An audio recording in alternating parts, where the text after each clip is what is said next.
Bonjour à tous. Aujourd'hui, nous allons nous pencher à nouveau sur l'ortie. C'est la toute première vidéo que j'ai faite il y a 2 ans, sans savoir que l'aventure prendrait de l'ampleur. Je découvrais à la fois la vidéo et les réseaux sociaux et je n'y connaissais pas grand-chose. L'ortie, c'est ma plante fétiche. Et elle mérite beaucoup mieux que ma toute première vidéo. Alors aujourd'hui, je fais une mise à jour et j'espère qu'elle vous plaira. L'ortie, de mon humble avis, c'est la plante qui devrait rester s'il n'en restait qu'une. Pour moi, c'est la reine de la cueillette sauvage. C'est l'une des plantes sauvages les plus utiles et nutritives que l'on puisse cueillir. En plus, elle est très facile à reconnaître. Ses poils urticants ont fait sa renommée. C'est simple, si ça ne pique pas, c'est que ça n'en est pas. Ce que certains nomment l'ortie blanche et qui ne pique pas, ça n'est pas une gentille ortie, ni un plant femelle. C'est juste une toute autre plante qui s'appelle le lamier blanc et qui appartient à la famille des lamiacées, donc rien à voir. Aujourd'hui, nous allons parler plus particulièrement de la grande ortie ou ortie commune.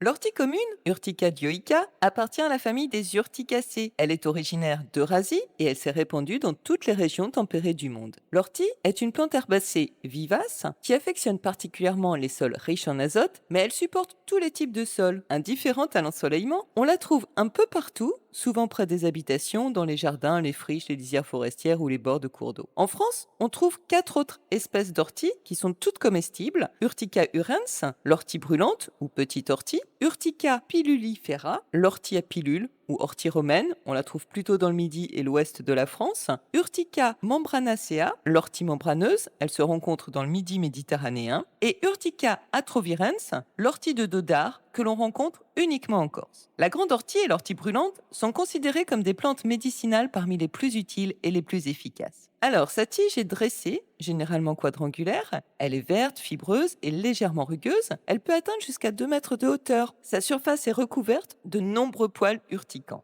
Ses feuilles sont opposées, dentées sur les bords, elles sont de forme ovale à lancéolée, elles sont de couleur vert sombre, elles mesurent entre 5 et 15 cm de longueur et leur surface est légèrement couverte de poils urticants dont le contact est susceptible d'irriter la peau. Ces poils sont en réalité de minuscules aiguilles de silice et lorsqu'ils se cassent au contact de la peau, ils injectent différents composés, notamment de l'histamine, de l'acétylcholine et de l'acide formique qui provoquent cette désagréable sensation de brûlure. Ces fleurs sont petites, verdâtres et discrètes. Elles sont disposées en grappes qui partent de l'aisselle des feuilles. Elles apparaissent en général de juin à septembre. L'espèce est dite dioïque car les fleurs mâles et femelles se trouvent sur des pieds différents. Ces fruits sont des akènes bruns, ils sont très légers et sont disséminés par le vent. Ces racines consistent en un important réseau de rhizomes souterrains, jaunes et rampants, qui lui permettent de coloniser rapidement de nouveaux espaces et d'émettre de nombreuses pousses. Une colonie d'ortie peut s'étendre rapidement et former des peuplements très denses.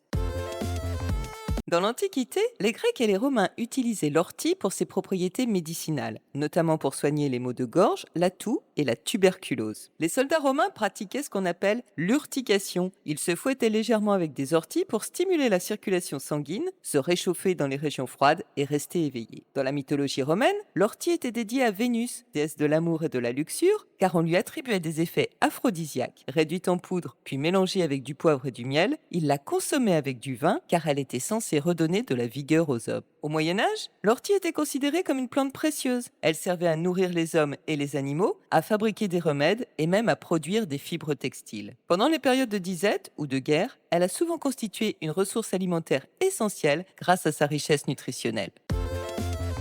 L'ortie est une véritable pharmacie naturelle à elle toute seule. Il serait trop long de citer tous les bienfaits que l'on peut tirer de l'ortie, je vais en énumérer quelques-unes parmi les plus intéressantes. L'ortie a des propriétés reminéralisantes. Grâce à sa richesse en minéraux, elle est utilisée pour soutenir l'organisme en période de fatigue ou de convalescence. L'ortie a des propriétés anti-inflammatoires. Elle permet un soutien articulaire et aide à lutter activement contre l'arthrose, l'arthrite et les états rhumatismaux. L'ortie a des propriétés détoxifiante et drainante. Elle aide l'organisme à éliminer les toxines. L'ortie a des propriétés anti-allergiques. En préventif, elle peut soulager les états allergiques. L'ortie a des propriétés antibactériennes et virulicides. C'est une plante excellente à consommer en hiver quand notre système immunitaire est mis à l'épreuve. L'ortie a des propriétés diurétiques. Ses feuilles favorisent l'élimination rénale et sont utilisées pour combattre les problèmes de rétention d'eau. L'ortie a des propriétés alcalinisantes. Elle permet de faire baisser l'acidité du corps et collabore au bon fonctionnement du système rénal. L'ortie est véritablement un super aliment sauvage, qui plus est, elle est délicieuse et remplace avantageusement les épinards dans n'importe quelle préparation, dès que l'on s'est habitué à son goût qui est un petit peu plus fort et prononcé. Elle est aujourd'hui reconnue comme l'une des plantes les plus riches en nutriments. Elle est l'un des végétaux les plus riches en protéines complètes, allant jusqu'à 40 grammes de protéines pour 100 grammes de plantes. Elle contient également du fer, du calcium, du magnésium, du potassium, de la silice, de la chlorophylle, du bore, du sélénium, des vitamines A, C, K et plusieurs vitamines du groupe B. Ses propriétés urticantes disparaissent totalement après cuisson ou broyage. On peut la cuire à l'eau, à la vapeur, à la poêle, la mixer ou bien la consommer comme un légume vert à la manière des épinards. La soupe d'ortie est probablement la préparation la plus connue. Elle est simple, rapide à préparer et d'une saveur exquise, accompagnée d'une cuillère de crème fraîche, épaisse. Chacun pourra décliner cette soupe selon ses préférences en y ajoutant d'autres légumes pour varier les plaisirs. Mais on peut tout faire avec l'ortie. Des pestos, des quiches, des pizzas, des pains, des omelettes, un accompagnement vert. Franchement, la seule limite, c'est votre imagination. L'ortie se prête aussi à des préparations sucrées telles que la gelée d'ortie, des cookies, des sablés, etc. On peut bien sûr en faire des sirops, des liqueurs, des vins et des bières. Le fait de faire macérer l'ortie dans de l'alcool permettra aussi d'en extraire certains principes actifs, comme dans une teinture mère, et fera de cette liqueur un véritable élixir médicinal. En tisane, évidemment, les feuilles séchées sont une bonne base pour préparer des infusions. L'ortie se marie bien avec la plupart des plantes. On peut aussi réaliser une infusion de feuilles fraîches, comme avec n'importe quelle plante d'ailleurs. Il faut juste en mettre un peu plus. Les infusions de plantes fraîches ont un goût un petit peu différent, souvent plus prononcé. Les feuilles séchées peuvent aussi être réduites en poudre, de façon à être incorporées plus facilement à toutes sortes de plats ou de boissons, afin de bénéficier des extraordinaires bienfaits nutritifs de l'ortie. On peut ainsi en ajouter à des salades, à des smoothies, à des pains, etc. Les graines d'ortie se récoltent à maturité et sont appréciées pour leur concentration en nutriments et leur saveur discrète. Comme la poudre d'ortie, on peut les ajouter au plat sans cuisson pour bénéficier d'un apport nutritionnel complémentaire. Enfin, une décoction d'ortie peut faire cailler le lait, offrant ainsi un substitut à la présure dans la fabrication du fromage.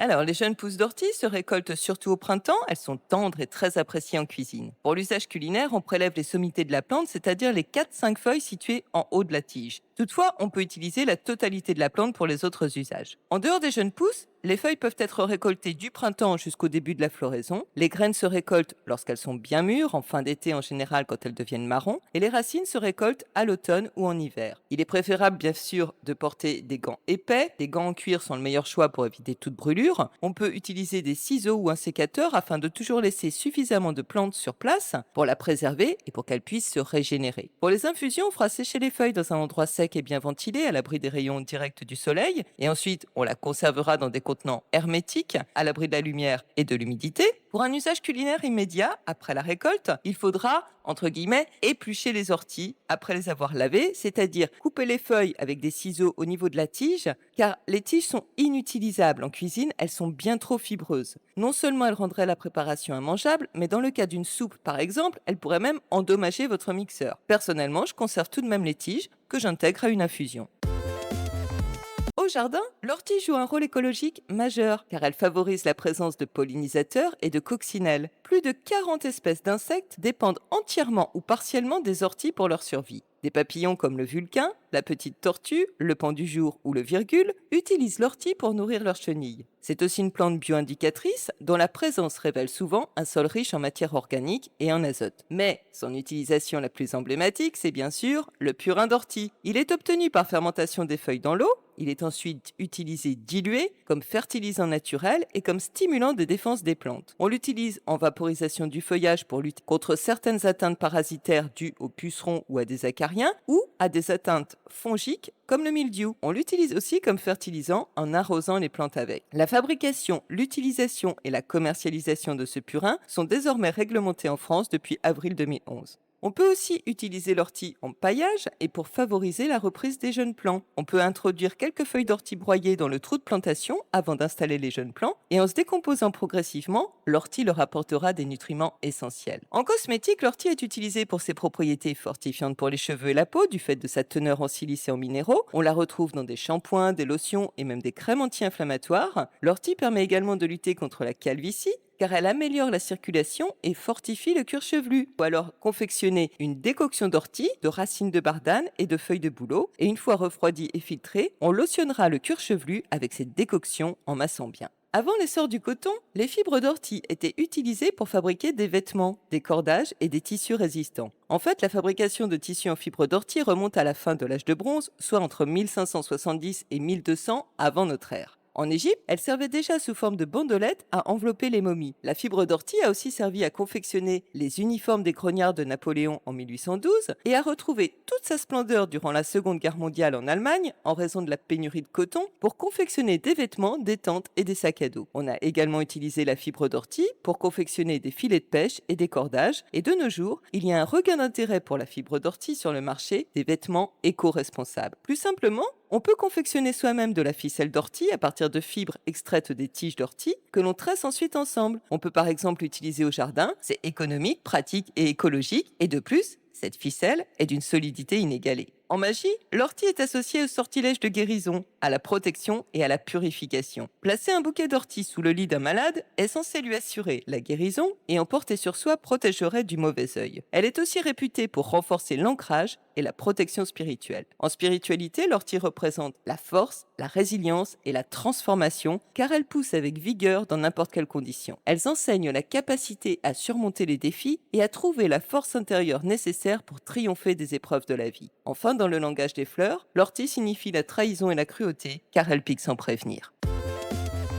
Bref, l'ortie, ça n'est pas une mauvaise herbe, c'est une plante exceptionnelle. Elle accompagne l'humanité depuis des millénaires et se révèle utile au niveau alimentaire, mais aussi médicinal et écologique. L'ortie est un véritable trésor de la nature qui peut être utilisé pour de nombreux maux ou pathologies. Elle améliore le fonctionnement global de l'organisme, elle lutte contre l'anémie et rééquilibre les systèmes nerveux, endocriniens et immunitaires. En cuisine, elle se prête à beaucoup de recettes. Avec elle, seule votre imagination sera la limite. La soupe d'ortie reste la recette phare, qu'il faut au moins avoir goûté une fois dans sa vie avec une cuillère à soupe de crème fraîche épaisse pour sublimer son goût, mais il serait vraiment dommage de ne pas essayer d'autres préparations. Au jardin et plus largement dans la nature, elle est un élément essentiel pour la biodiversité et une auxiliaire de choix pour le jardinier, que ce soit sous forme de purin ou employée pour booster les semis et les repiquages. Vraiment, l'ortie, c'est le couteau suisse de la cueillette. Elle est abondante, omniprésente et polyvalente dans ses usages. L'ortie, c'est la vie. Et au lieu de lutter contre elle dans votre jardin, apprenez donc à la connaître, à l'utiliser et mangez-la. Et si vous avez apprécié et aimé cette vidéo, pensez à liker et à partager le lien pour faire connaître cette chaîne et bien sûr à vous abonner. Vous pouvez retrouver les recettes et cette fiche plante sur le site de la petite musique dans la forêt.com dont le lien figure en barre de description. Tous les commentaires sont les bienvenus, qu'il s'agisse d'apporter des précisions, de formuler des appréciations ou de poser des questions. Et moi je vous dis à mardi prochain.